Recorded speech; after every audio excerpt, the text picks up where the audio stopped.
da barragem, ele vai falar acerca dos campos de concentração, em particular o campo de concentração de São Pompeu, no estado do Ceará, que foi criado na década de 30, durante uma grande estiagem, e para lá foram mandadas as pessoas, né, chamadas retirantes. Essas pessoas elas começaram a migrar, né, da zona rural para os grandes centros, e as elites ficavam incomodadas com aquelas pessoas mal vestidas, aquelas pessoas famintas que, ao ver delas, elas enfeiavam o cenário urbano, né?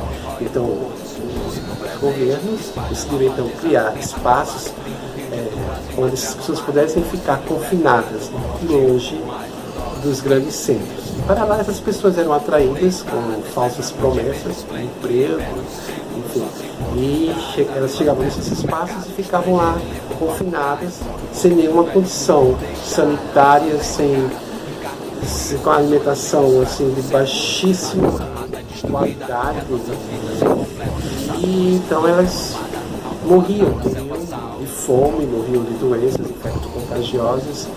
E esse fato, né, na verdade, é um fato que não é tão conhecido assim na história do país, né? A elite que proporcionou essa tragédia é a mesma que escreve história. Então é isso.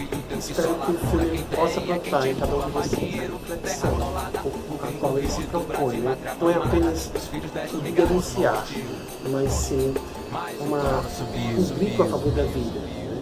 E vinculado a ele está a ideia de que o mundo melhor é possível para todos nós.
O sertão é terra boa, tem cultura e tradição, mas seca, fome e miséria numa ou outra ocasião tem sido o maior estorvo que impede o nosso povo crescer nesta região. Estávamos na época de ouro do algodão e o Ceará era um dos maiores exportadores de algodão do Brasil.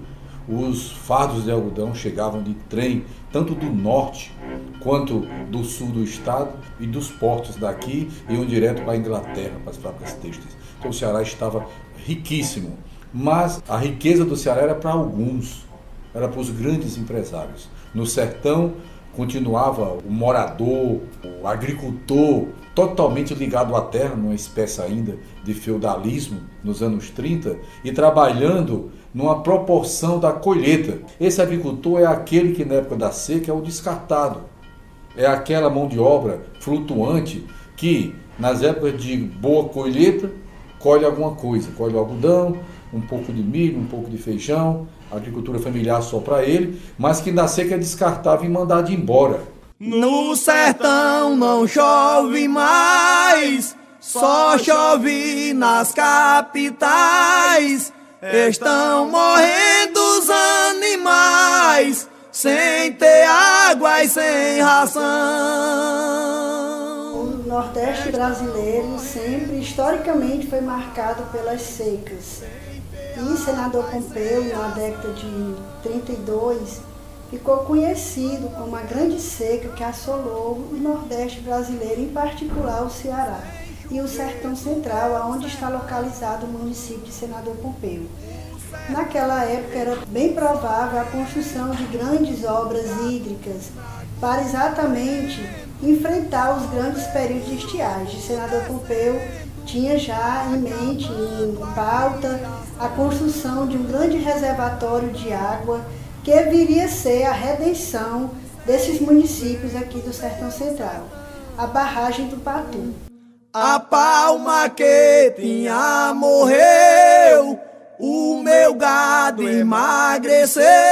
E aí, pessoas de vários municípios aqui do Sertão Central, até mesmo de outros estados, como a Paraíba e o Piauí, vieram aqui para Senador Pompeu, motivado pela notícia de que aqui havia trabalho, que havia comida e que havia água. Oh, que verão tão ruim, sem chover no meu sertão.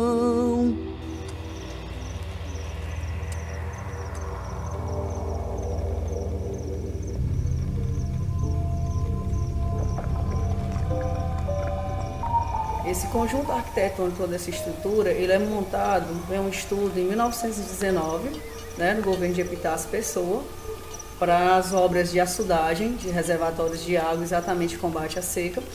E em 1921 é contratada uma firma inglesa, do qual ela vai fazer toda essa estrutura, um canteiro de obras para dar suporte à construção da barragem do Patu. Então toda essa obra ela é organizada e vem pessoas trabalhadores de vários estados, Rio Grande do Norte, da Paraíba, e começam a fazer os tijolos e as telhas nas olarias aqui à margem do rio Patu. Só que em 1923 todas as obras são encerradas. Quando são encerradas, só fica aqui algumas pessoas responsáveis por essas edificações, até que um período de estiagem que começa em 1926 e realmente o ponto mais alto é 1932, então o governo declara, no governo de Getúlio Vargas, declara uma propaganda dizendo falando da retomada das obras da construção da barragem. O que eles prometem nessa propaganda? Trabalho, alimento e assistência médica. Então muitas pessoas vêm para cá. E permaneceram nessa barragem que fica no leito do rio Patu, distante da sede do município 3 quilômetros, e essas pessoas ficaram no confinamento. Elas passaram a viver confinadas nesse local, sem poder mais sair.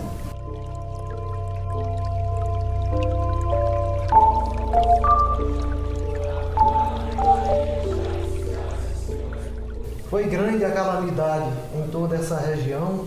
Dos municípios vizinhos chegou gente em mutirão, tudo em busca de comida, e muitos perderam a vida dentro da concentração. Aqueles que chegavam lá com essa notícia do trabalho, da comida e da água, foram ficando acumulados lá e sem poder sair. De modo que uma grande epidemia assolou esse lugar e muitas famílias foram vítimas dessa grande tragédia, permanecendo nesse local que ficou conhecido, como todos os outros lugares, como os campos de concentração. E esse que era uma fome medonha, o pessoal morria mais era de fome mesmo. Porque tinha a comissão réu que chamava, de 32, era só farinha réu massa. Papai mesmo cansou de dizer que o pessoal comia o sangue do gado com aquela farinha réu feita de farofa, comia. Por isso que eu digo, por isso que adoecia, o pessoal morria de fome mesmo, Chegava muita gente no correio da noite e tinha que ir para a rede dos outros, Não tinha dado mais rede, não tinha se encostar mais, mas chegava gente toda hora da noite, chegava gente para aquele barracão, Sim. Era muito sofrimento lá, Mas era o jeito, Era o jeito.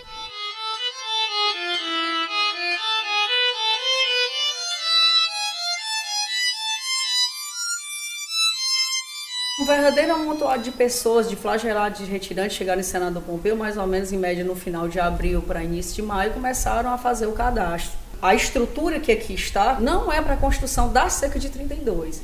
Aqui tem algumas características, não tinha um banheiro, não tinha edificações para essas pessoas, tinha a comissão, que quem era responsável pela comissão era o prefeito e médico da cidade, que era o Alcides Barreiro. Então tinha outros guardas responsáveis e as pessoas que iam chegando iam ocupando a Vila Operária, a Rua da Grota, e quando não tinham mais como se instalarem, eles faziam como se fosse próximo às moitas dos galhos secos, eles faziam os abrigos, principalmente, segundo os relatos, às margens do rio Patu. Então, um verdadeiro amontoado de pessoas que alguns dizem que chegavam a aproximadamente 18 a 20 mil pessoas aqui na concentração do Patu. Foram vítimas dessa violação dos direitos humanos, porque chegaram lá e não tiveram mais como sair, e lá não se tinha socorro nenhum, né? As pessoas não tinham água, não tinham comida e muito menos o trabalho.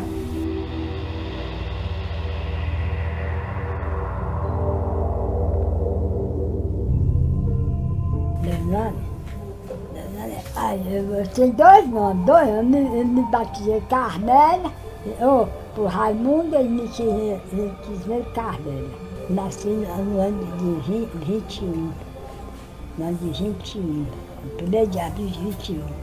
1º de abril de 21. Sou de Conteado de Xarambi.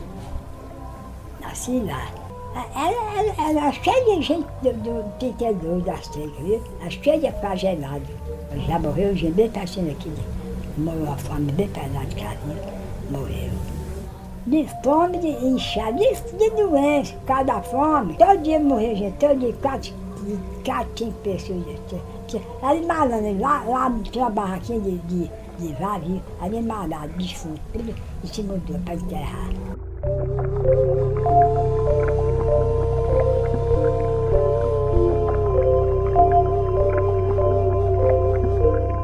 Onde elas eram enterradas? Em valas. Valas comuns eram abertas e as pessoas eram jogadas. Quando aquela vala estava cheia, totalmente preenchida, aí então eles fechavam. Como elas eram conduzidas? Alguns falam em redes, em tronco com redes, e tinham pessoas encarregadas para enterrá-las. Os memorialistas, eles falam, os sobreviventes daqui, eles falam que existiam várias varas, inclusive onde tem as águas da barragem atual. Mas acredita-se que o cemitério da barragem ele seja simbólico. Acredita-se que ele seja onde tinha um ritual que quando as pessoas morriam, antes de ser jogadas na vala, elas eram cortadas para tirar o fígado. O pessoal contava que quando morria um, vinha uma pessoa para tirar o fígado, era? Tinha dois guardas. Alguns acreditam que seja para algum estudo. Outros acham que seria para estudar cólera, mas nada comprovado. O que se sabe é que muita gente morreu de cólera, mas principalmente de fome, sede e abandonado por um descaso realmente político que poderia ter sido conduzido de uma maneira mais digna. 2 irmãs que morreram lá, né? Aí era sepultado lá mesmo? Era sepultado lá mesmo? Eles enterravam lá mesmo, né? Isso era assim na mata. Sim. Aí lá... Era grande. Aí morria muita gente todo dia, todo né? dia, mas aí embaixo de um barracão de zinco, mas era esteira de gente morta aí. Sei. E aí sepultavam... Aí levavam tudo para aquele cemitériozinho aí, que era chamava o barracão de zinco, né? Sei. E tudo para debaixo ali, mas não dava vencimento, né? E dessas pessoas foram vítimas de doença, da falta de alimento, de água potável e também a própria questão da seca. E lá criou-se um cemitério, que foi denominado Cemitério das Almas da Barragem. Adeus, irmão, até dia de juízo. Eu falei em Deus, me alegre. Muitas vidas, muitos sonhos ficaram aqui sepultados. O serrote do Patu, testemunho figurado, presenciou muito pranto nas valas do Campo Santo do cemitério do lago. Eles não permitiram que fossem enterrados no cemitério da cidade. Esse povo ficou segregado no campo do Patu, tanto pelo poder político como pelo poder religioso. Viva o povo de Deus! Viva! E agora todos juntos! Viva as benditas almas da barragem! Viva! Em 1982, completavam-se 50 anos do campo de concentração do Patu. E em Senador Pompeu, Padre Albino Donati, um italiano, chega e é tornado vigário da cidade. Começa a percorrer o município e encontra na sede e nos distritos uma devoção popular às Santas Almas da Barragem. Padre Albino transforma a devoção popular numa caminhada da seca. Glória a vós, Senhor! essa devoção se deu muito mais espontaneamente, por conta do sofrimento, da tragédia, de tudo aquilo que aquelas pessoas viveram. Elas foram sendo trazidas para o imaginário popular na religiosidade. As pessoas começaram a fazer promessas e a pagar promessas, dizendo que estavam sendo milagrosas essas almas da barragem. E aí, durante todos esses anos, essa questão foi passando de geração em geração. A caminhada acontece num formato tradicional de romarias, o mesmo formato instituído no período da romanização, no final do século XIX, quando a igreja guia os fiéis, nesse caso, da igreja matriz até o campo de concentração, até o cemitério da barragem. Nesse caminho se processam orações. Em alguns momentos da história houve relatos dos sobreviventes do campo de concentração, houve encenações. Então, benditos, orações são feitas durante todo o caminho. Quando se chega diante do cemitério da barragem, se oficializa uma missa. Após essa missa, o cemitério é liberado para a entrada dos devotos.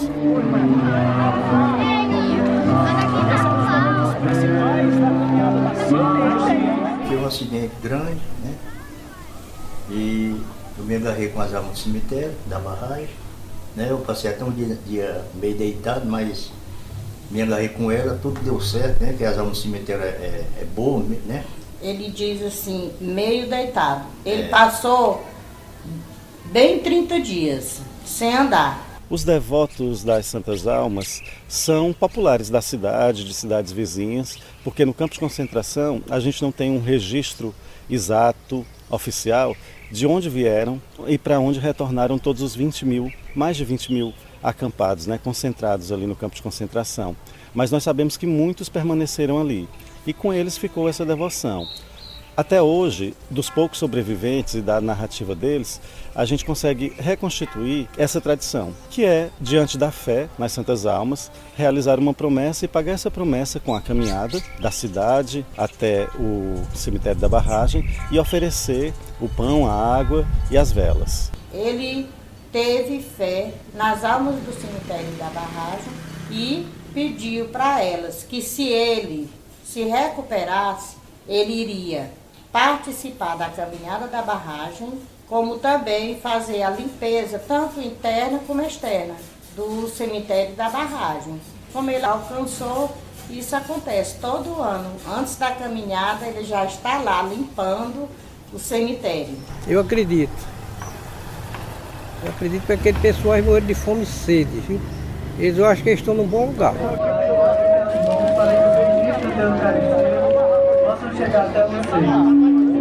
Hoje nós temos quase 90 anos passados do campo de concentração e é importante a gente perceber que essa tradição, que essa memória vem se renovando. Ela está viva nessas pessoas que hoje fazem a sua devoção. As pessoas estão ali, seguem o ritual da igreja, mas depois elas conseguem subverter esse ritual. A igreja se retira, isso é simbólico também, e o campo santo, como eles chamam, o cemitério, é deles, é dos devotos e é das Santas Almas.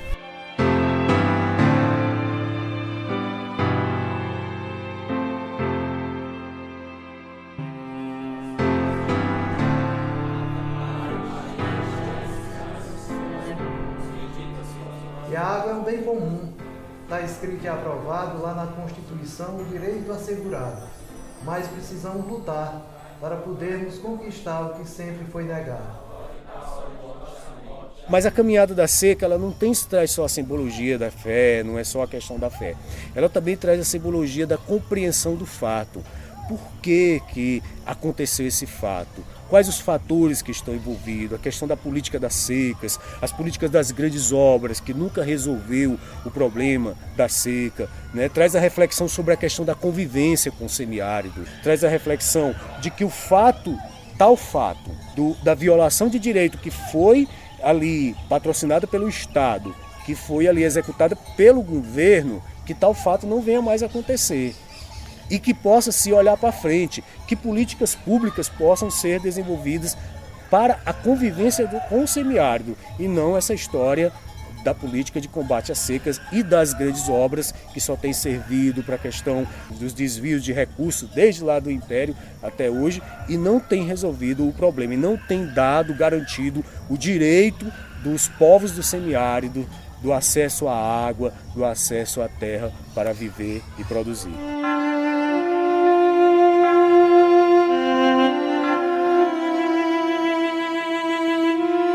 Os campos de concentração de 32 foram o aperfeiçoamento dos campos de concentração de 15, que foi o aperfeiçoamento do campo de concentração do Alagadiço, em 1877. E já havia um projeto de Getúlio Vargas para Nota e Seca aperfeiçoar mais ainda os campos de concentração. Só acabaram com isso porque Hitler, baseado na mesma tese de eugenia que influenciou a criação dos campos de concentração no Ceará desde a seca de 1877, levou ao extremo a tese da eugenia, eliminando judeu, e mostrou o quanto essa tese era absurda. Essa segregação, o erro de 1877, foi repetido em 1915, foi repetido em 1932. E atualmente está solucionado? Não. O que aconteceu em 32, a gente não quer mais que aconteça. E para isso a gente precisa descobrir formas de convivência com essa região que é rica, que tem potencial, que tem como se desenvolver, mesmo tendo o fenômeno natural que sempre vai ser presente na história do povo do Nordeste. A realidade não mudou e não é à toa que hoje a concentração acontece com muros invisíveis na periferia.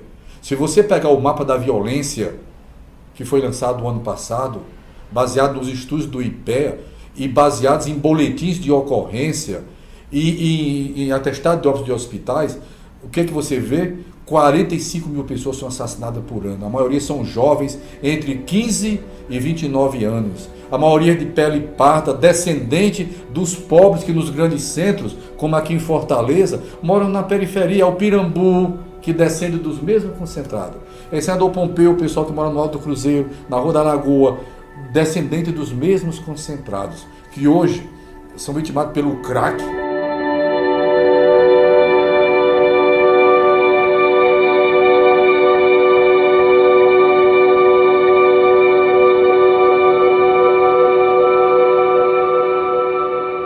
Quando eu vi as imagens da polícia invadindo a Cracolândia, eu vi ali o que é o Estado brasileiro, é aquilo.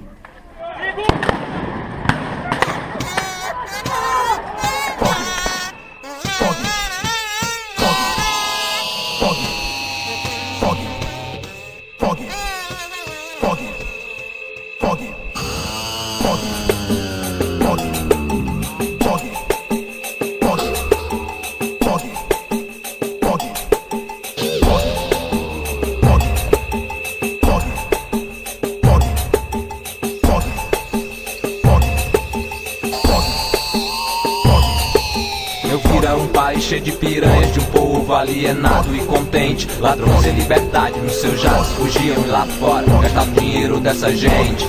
Se os senhores desse estado nos dessem a igualdade, com certeza o real seria um povo forte. Mas existem políticos safados destinando a nossas vidas a própria sorte. Mátria mamada, audolatada, salve-se quem puder. Alguns de sono imenso e outros sóbrios, de passos curtos. Um dia a gente aprende quem tem o famoso chão de dono sólido. Importa o futebol que a gente entende. Gigante pela propina, avareza, é bola, é festa e pobre, rói o osso. Se no presente espalha a malvadeza, terra atolada, gringo, Rio de Tu, Brasil, mátria mamada. Os filhos 10 migalhas do mão hostil, mas o dólar subiu, subiu, subiu, subiu. Deitada, externamente em beijo esplêndido e em pé não se segura um só segundo fugaz. Abriu as pernas pro mercado estrangeiro e levou pau por trás do fogo do velho mundo. Deixar a nossa terra, cara, em carne viva e os bisônios, índios fracos e sem cores. A nossa mata destruída e as nossas vidas incompletas de sabores. Mátria mamada, audolatada, selva salve. Mas temos o humor explícito e o símbolo é labaredas que esquenta ovos estrelados. Mas diga ver um louco em tua fórmula, transformar o futuro em matéria-prima do passado. Pois envergaram a justiça aos banqueiros não tem. Um filho teu que só labuta, quem tem é quem te rouba mais dinheiro. Terra atolada, o gringo, Rio de Tu, Brasil, mátria mamada. Os filhos deste migalhas, mão hostil, mas o dólar